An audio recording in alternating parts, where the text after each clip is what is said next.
Gaming isn't fun anymore. Game industry of today, you might think gaming is in a golden age. Video games have never been more popular. Professional gaming is a growing and respected sport, and game publishers see record profits year after year. This surface level success, however, conceals many of the core issues plaguing modern games: hypermonetization, egregious laziness, and a total lack of passion or vision. In terms of quality and actual care put into games, modern gaming has been on a consistent decline for close to a decade now. You know, you really have to thank Actman for bringing that phrase to the forefront of this stupid fucking hobby. Modern gaming. Like, god dang. Like, so many videos I watch are just use that phrase, and it's just a really great little phrase to, I don't know, cap off all of the things that make modern gaming. There's no real, escaping that phrase. From predatory microtransactions, to broken, unoriginal games, to the current drought of new and interesting IPs, gaming has been reduced from a form of entertainment and artistry to a corporatized money-making venture. As someone who's been into gaming for the vast majority of my life, as someone who genuinely appreciates the passion and artistry present in games, this mass corporatization and denigration of the medium is depressing at best and infinitely vexing at worst. I know I'm not alone Yeah. in this stance either. The countless failures and disappointments of the modern games industry has left most gamers tired and frustrated. To that end, I want to chart the slow descent of this once great industry, look at where it's heading, and what we should do in response. Please, let's look ahead. Like and subscribe. Okay, man.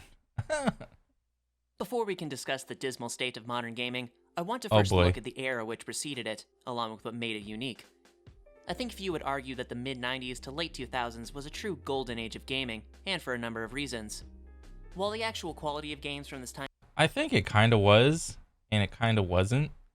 I mean, because a lot of games back then surely had like a bunch of different bugs, but like the reason why we think it's like so nostalgic for these like games, like all the Mario games and like PlayStation 1, 2, 3, and before Xbox, Sega, so on and so forth. Um, it's because like we were all like kids and we didn't have that critical eye that we have now, like in our fucking late 20s and 30s and 40s and so on and so forth. So yeah. period can't be understated and will be discussed, one of the biggest factors in this golden age was the state of gaming and the broader games industry. Gaming was considered a more nerdy or unusual hobby back then. It still is pretty much. The only exception is if you are a lucky person and you get to make money at it. But depending on what state you live in, there's still a lot of people that think this, or that think gamers are still basement dwelling, nerded out idiots. That don't do anything, you know. So it is what it is. You weren't getting bullied at school for not having the latest Fortnite skin, but for playing video games in the first place. This relative unpopularity meant that the games industry was just a fraction of its current size. Conversely, game developers and publishers were much more numerous back then. Various small and independent groups all competed in the open gaming market, and you'd either sink or swim depending on the quality of your games. While many studios sunk, those that swam were handsomely. Yeah, because the bar was set so low back in the day, it's like you had nowhere to go but up, you know? The more time and effort you put in the game, it's like, oh, we're setting the new standard. This is the new gold standard for X game, X industry, blah, blah, blah, you know? It was easier. Like IP addresses were like, or not IP addresses, like intellectual properties were like just forming, you know? It was like Halo 1, Witcher 1, insert your game 1, you know?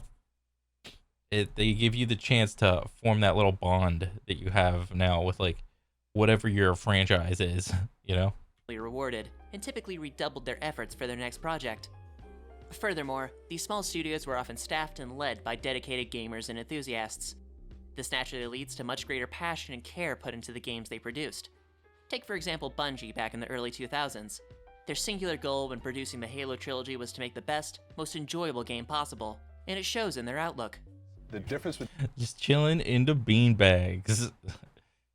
Further cementing the controller player gamer. You can't play on a controller and not have a beanbag.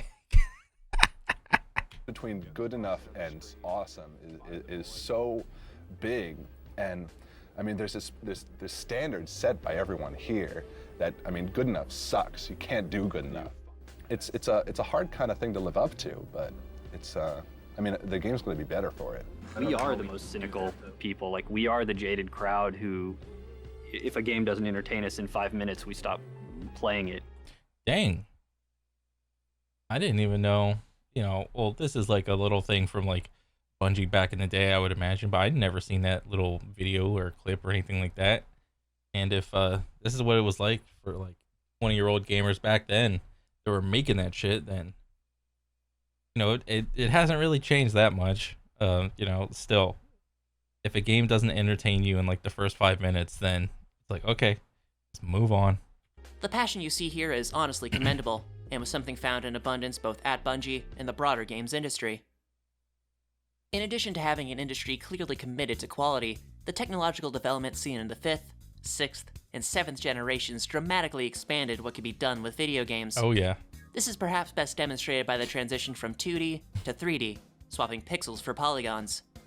An additional dimension not only enabled new and interesting forms of gameplay, but allowed for beautiful art styles and actually realistic graphics. These are your Killer 7s for the former, and Re-4s for the latter. Oh yeah. The size and scope of games also increased substantially in this time period, going from megabytes in size to gigabytes. Yeah, well, you go from something like Mario or whatever, which is just like a side scroller, to something like GTA, which is like a whole city. So, of course. Whereas games on cartridges had to make best use of very limited real estate, CDs allowed for about as much game as you wanted, and at then modern graphics.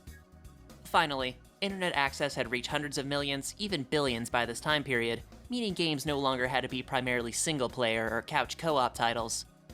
In short, the games industry not only had the technology to make new and engaging games, but the will and passion to do so. And I feel the results truly speak for themselves.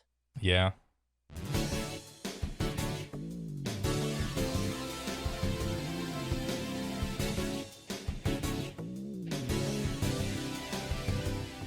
Gaming during this golden age was, as the name implies, a pretty good time. Quite simply put, gamers were spoiled for choice in the 90s and 2000s. While shovelware and cheap cash grabs certainly were a thing, you had an absolute smorgasbord of quality titles to choose from, no matter what you were looking for. If you wanted to play something, I remember getting that like Game Informer magazine, and like every month or whatever, back even before it was like coupled with that what was it? The EB Games or the GameStop like store membership thing. And I used to look forward to that thing every month or whatever. You just thumb through it, see all the games that are coming out, all the reviews being made and shit before everything was like, heavily online or whatever. But like, yeah, there were a lot of like game magazines. There was like Nintendo magazine, the Game Informer magazine. I don't remember if there was like a PlayStation or like an Xbox, Microsoft one. But that was like, I looked forward to that day like every month. Like, oh, what's gonna be new? What's gonna be the next big thing?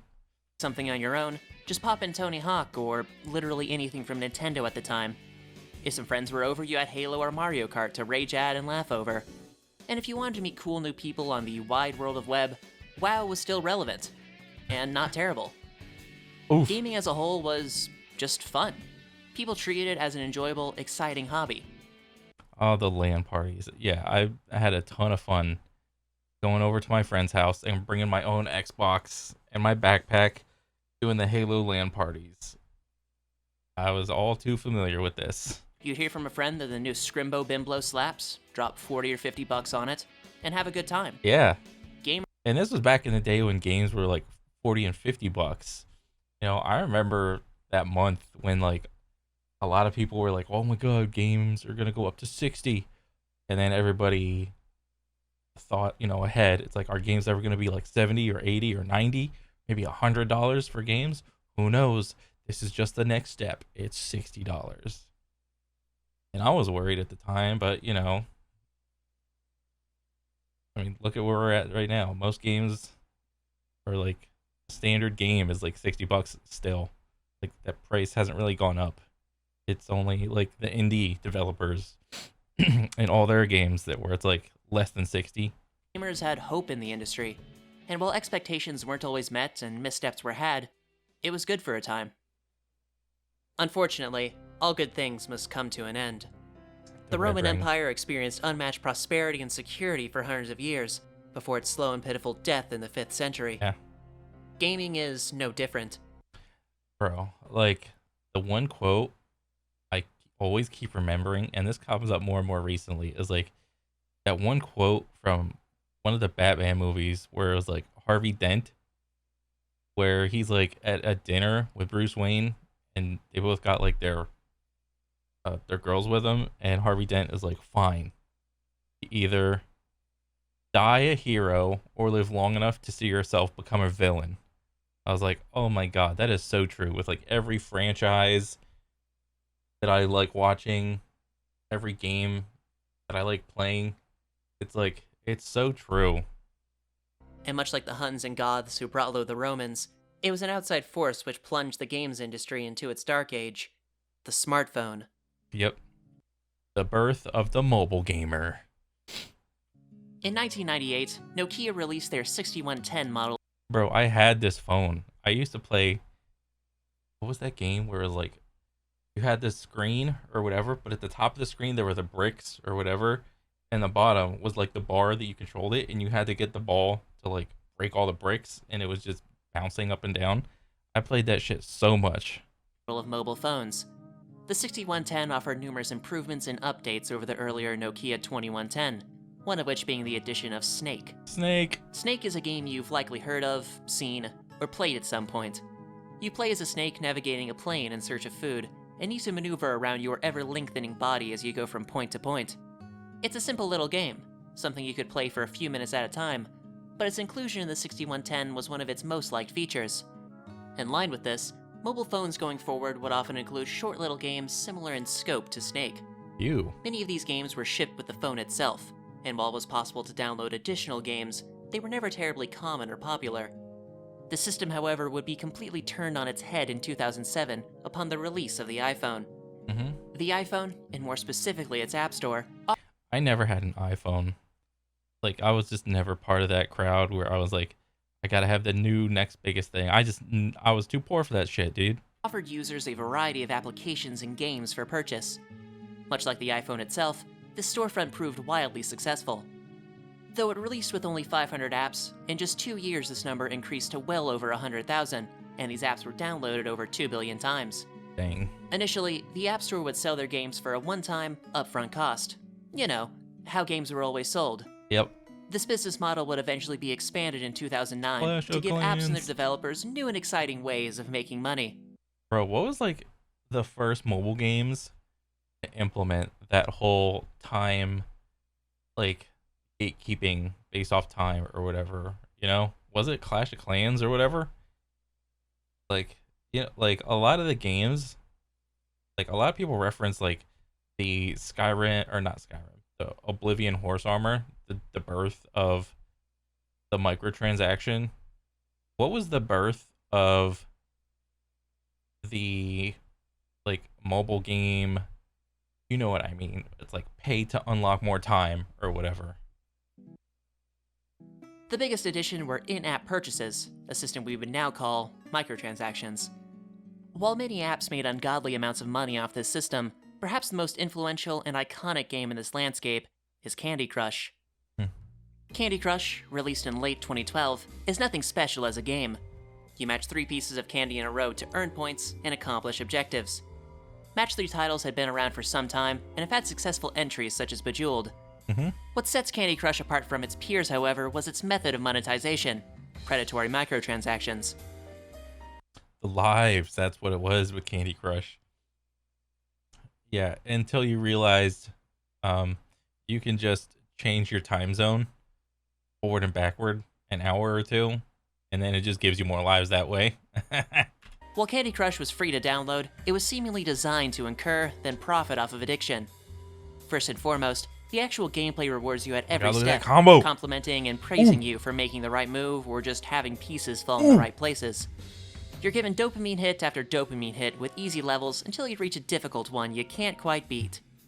Candy Crush operates on a life system, and once you run out of lives, you're cut off from the flashy lights and easy dopamine. You can either wait a ridiculous, uncomfortable amount of time until you can get your dopamine fix, or just pay 99 cents for an immediate refill. Both options funnel you into playing, and eventually paying more and more, and it was this scanner box design that led to Candy Crush's success. To put it in perspective, Candy Crush alone brought in about $1.1 billion in 2014. That same year, the entire games industry had revenues of $85 billion. A single game with a basic art style and simple gameplay loop made up over 1% of the games industry, all because it had an unbelievably effective microtransaction system. This runaway success told the games industry two things. First of all, video games were big money, a business venture that could be insanely profitable. This is not to say the games industry wasn't already massive, it was raking in tens of billions at the time, but it put into perspective just how much money you can make off of games. Second, a game doesn't have to be good in the traditional sense to be profitable. Making a game that is legitimately fair and enjoyable doesn't have to be a prerequisite for success. Nope. It just has to have the right mechanisms to fleece people of their money and have them come back for more. It was around this time period of the early to mid-2010s that you began to see the exportation of this philosophy from the mobile market to gaming as a whole. It's this philosophy which treats games more as a dry business just to make money, rather than an earnest form of art and escapism, that led to this slow decline of gaming. Oh, yeah. For anyone who's paid even a modicum of attention to the broader games industry over the past few years, you'd find it mired in scandals, mediocrity, and disappointment. Oh, yeah. The reason for this goes back to the philosophy shift mentioned earlier. Games aren't being made to be enjoyed, but to make money. It's this hard shift in priorities that has just gutted the soul of gaming and replaced it with flowcharts, focus groups, and revenue projections. Take, for example, the explosive growth in microtransactions over the past decade or so. Modern games are often replete with issues such as slow progression, unbalanced gameplay, or a lack of content. Yeah. And the loot boxes. Oh, let's not forget the loot boxes. You know, pay for convenience. You know, it's essentially just gambling. You know, a developer is always going to be incentivized to make their game inconvenient when there's a lot of pay for convenience things in their store. You know, battle passes, pay for power, pay to win, so on and so forth. This isn't a mistake. These issues are introduced on purpose, with the only way to overcome them being microtransactions. It doesn't matter if fair systems are dropped for a less engaging gameplay loop.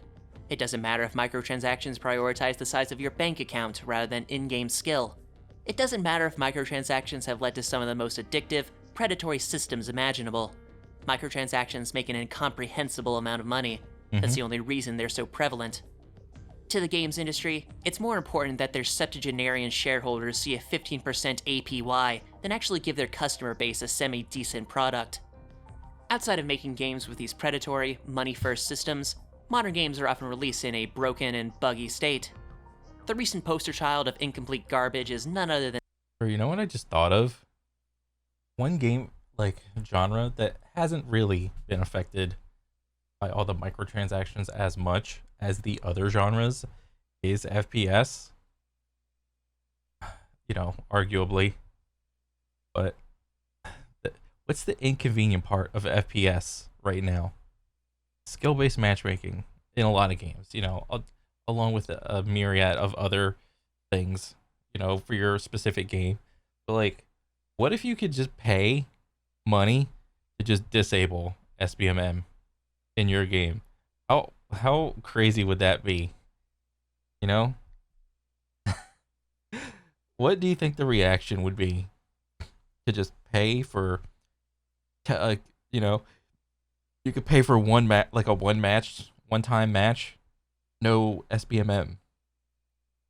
Or you could do they would implement the different coins, the crystals, and it's you gotta pay your real money for the coins, and then you gotta go from the coins to the crystals, and then crystals to the orbs and all that shit, and then it's there's the one match, and that's how they anchor you the value. and it'll be like on sale for 800% off, try it for $1. Or it's like, okay. And then all of a sudden, there's all these other things that pop up where it's like, ooh, there's the 5-match bundle where you don't pay for 5 matches of SBMM and you can just shit on kids or whatever. And then it's like, ooh, there's the 5-match bundle. There's the 10-match bundle. And then, ooh, over here with the big bad open chest and all the coins flowing out of it, the 100-match bundle of no skill-based matchmaking. How hilarious would that be? That would be so on the nose. Than Saints Row.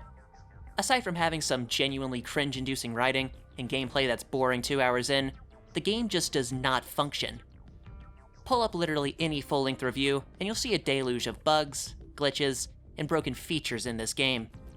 Saints Row isn't an outlier in this regard either. No. You had Battlefield 2042 last year, Yep. and Cyberpunk 2077 the year before that. Yep. Both incredibly hyped And then most recently, Redfall.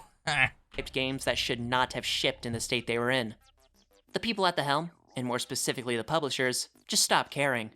They knew a bunch of gullible saps and stupid teens would drop $60 on their latest shitfest, so why even bother? Worst of all, if a game totally flops, many of these studios and publishers are so large they can just eat the losses, shelve their broken game, and move on to the next lazily made entry. Yeah, they're too big to fail. That's what it is. And since most of the time, if you categorize yourself as a gamer, you more than likely don't give a shit about your favorite company's last botched game. You're just excited for the next game that's going to come out, Imagine if we applied that concept to other things, like I don't know. Like cereal. What if all of a sudden Cocoa Puffs 2 came out from whatever company does it, and they're just complete dog shit. Nobody likes it. There's been what the hell is this? This tastes like ass. This is stupid. And if you're a normal person, you're gonna be like, well, fuck this. I'm not buying this dumb shit anymore. This is stupid. Because that's your first impression. But if you're a gamer type person and you get it, you're just gonna be, okay, I'm not gonna get it this time. Maybe they'll fix the next batch of cereal. I'll just wait for the next batch and I'll just go back to Cocoa Puffs 1 or whatever. And it's whatever. It's water under the bridge. I don't know. It's weird when you apply these video game specific problems to other industries, and then all of a sudden it just sounds completely stupid. Finally, this corporatized, business-centric approach to game development has just killed any passion and vision within the larger industry. Rather than prioritizing player experience and creating new IPs, game developers are more preoccupied with garbage sequels, unnecessary remakes, and shameless trend-chasing. For me, the epitome of this visionless, trend-chasing game development has been the new Halo trilogy. I use the term trilogy loosely here, as the stories in each game have little to do with each other and are all pretty mediocre in their own right. Outside of this lackluster writing, every new Halo aped mechanics from other popular games, presumably because money. 4 has score streaks and loadouts, 5 has pay-to-win loot boxes, and Infinite has a live service season pass that's so barren and devoid of content it's genuinely shocking. One of the most groundbreaking, influential, and just plain fun series ever created was utterly castrated by out-of-touch, money-first suits. Yeah. Most tragically of all, this fate has fallen countless other IPs and series, Mass all Effect. reduced to shells of their former selves by Oh my visionless God. hacks and unoriginal frauds. Even Metal Gear. The AAA games industry has fundamentally regressed, its priorities totally misaligned with the point of gaming, and unfortunately, it's a situation that I don't see changing anytime soon. Nope. It's blatantly obvious that money is the biggest, if not single motivating factor in making games nowadays, and if that's the industry's goal, then they're certainly succeeding. There's no longer a major incentive to make interesting or good games, when you can just copy-paste total schlock every year and still make billions. Oh yeah, and of course he would use a sports game as an example, because that's pretty much that is still a conundrum that I will never understand. How do people play sports games year after year where it's very blatant that almost nothing has changed. That is just baffling to me. You can vote with your wallet to change things, sure, but the next whale they catch completely cancels out whatever difference you might have made. Yeah. Furthermore, the AAA games And there's probably some sort of like ratio to this. Like, if we come out with a new game, we're gonna lose, and it's like, I don't know, an average, or let's just say an average game. Like, maybe it didn't hit home with you. Maybe you don't play it for as long. It doesn't hold your attention enough to like captivate you, and you invest money into the microtransactions of your game. Let's say, and this is of course going to be like over time, there is going to be like some sort of expected player drop off rate that the company knows just is inevitable. All right. But what they're hoping is for like these random singular persons to just come in and just buy out the store, buy out all the microtransactions, go like balls to the wall crazy on all the loot boxes and whatnot. And they are hoping that that one person makes up for their like expected amount of people to just stop playing the game. That's what their hope is. And I would be actually curious to see like what the expected numbers are and like what they use as reference to arrive at those numbers. industry has largely consolidated under a select few major corporations and studios. This, coupled with the increasing barriers to entry due to technological advancement, means there's little reason for innovation and few grounds for competition. The whole of AAA gaming has just become stale and sad, and out-of-touch ghouls like Phil Spencer and Andrew Wilson are perfectly fine with that. So I would say AAA gaming has become out of touch, but indie gaming is still alive and kicking. You know, there's a lot of great indie games that are just booming. I mentioned at the beginning that I discussed what should be done regarding the modern gaming industry's dismal state, and I feel the best option for gamers is nothing. The modern games industry at this point is a joke. I think by now this should be fairly obvious. Yeah. Huge conglomerates just push out unoriginal, unenjoyable, and/or incomplete titles year after year, yet are able to bank off of microtransactions and a lazy consumer base. Unless CEOs actually start caring about art, outside of money laundering, or if predatory microtransactions get regulated into oblivion, I highly doubt there will be any major changes in the industry. So why bother with it at that point? It's better to avoid this constant deluge of disappointment than hope COD 37 will be marginally better than its predecessors. COD 37. Oh my god. Of course not. Of course it won't be. It's just going to be more copy pasted bullshit. You know? Bro, I remember when like one of these like CODs came out and it was like, it was so fucking buggy. Like I took a screenshot where it was like all pink in the sky and shit. It was like, instead of black and white, it was black and pink. Instead, rather than deal with the cultural void that is the modern games industry, Is this? just go back to that golden age. A friend of mine remarked that it's sad some of the best games ever have already been made. Yeah. And while this is pretty accurate, it's also true. There are countless excellent titles from back in the day that many of us haven't gotten around to or didn't hear of when they were released. They're games often made with passion, and because you couldn't just patch in fixes back in the day, they're actually complete. Furthermore, strong communities for retro titles are still going strong to this day, be it for speedrunning or just for enthusiasts of a particular series. Alternatively, while AAA publishers and studios have seemingly abandoned passion for green slips of paper, you're much more likely to find well-crafted, lovingly made games from indie studios. From early classics such as Super Meat Boy and Binding of Isaac, to recent titles like Hades or Ultra Kill, indie games have consistently churned out innovative and engaging games actually worth your time. While there are weird and bad entries in the indie scene, at the very least it's a space that cares about the art of gaming along with their community. Finally, if you absolutely have to play the latest Gears of Halo Theft Auto 5 or Gorbino's Quest, get it at a discount. Or, at a discount. All in all, even if the modern games industry is in its dark age, it doesn't mean gaming has to be. There are more than enough excellent games, new and old, to play and enjoy. Yeah. Games that are free of the hollow influence of this once great industry. Thank you so much for watching this video. While I haven't covered gaming content much on this channel, outside of a video on last year's Activision fiasco, it is a topic I am interested in and fairly passionate about. The general state of gaming at present, along with my discontent for it, was something I wanted to discuss, as it's been a perennial issue for years now. I hope you found my perspective on this matter interesting, or at the very least informative. Yeah. Maybe leave me a little comment with your thoughts on this. With that out of the way, shake hands with the like, hug the subscribe button, and that bell. Until next time, take care. Awesome. Yo, I like this video, man. This is freaking nice. I want to see more of this, dude. Yeah, and it's like, yeah, we are in a dark age of gaming right now. But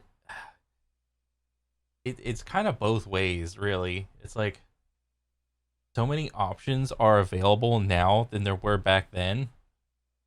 It's like the games that really like leave a mark on the industry as a whole are like what he said, like the AAA ones that incorporate a lot of microtransactions, pay to win, pay for convenience, so on and so forth. Oh, our game's a live service, our game has a battle pass, our game has a shop. It's like those games are the ones that leave a bad taste in your mouth as of recent, you know? But there are a lot of other good games. But, you know, it is what it is. All right. That's pretty much all I got. All right. Later.